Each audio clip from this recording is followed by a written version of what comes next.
The Lemon Tree Trust Garden is inspired by the resilience and determination of people in situations of forced migration and displacement. The gardens that we have been inspired by are in Domiz camp in northern Iraq, and the climate there is similar to the hot, dry Mediterranean, so it's dry, dusty, quite a harsh, arid environment.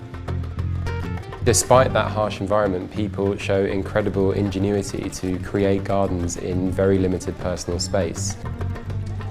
It's often actually one of the first things that refugees do when arriving is to create gardens to beautify these tiny spaces, to make connections with home, taking plants that they remember, that remind them of places, of scents, of sounds, of smells.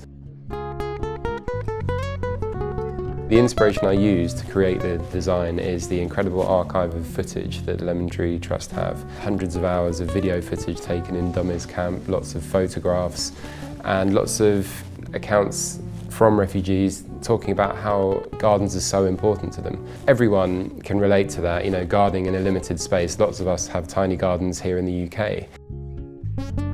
Another thing that lots of refugees say is that their gardens are their place for escape. And I think, again, that is quite a universal thing. Everyone can relate to a peaceful outside space. So within the garden, I wanted to have lots of places where people could sit, could listen to the sound of running water.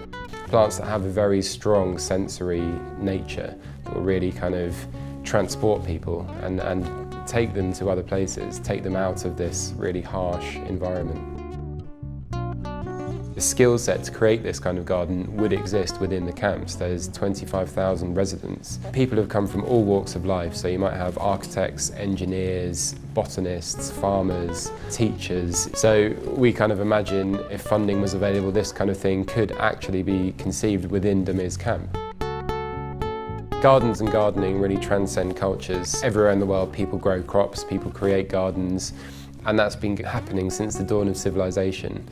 I think even in the toughest of times, people still have that desire to create gardens, to beautify their space, to be around green, to be around beautiful spaces.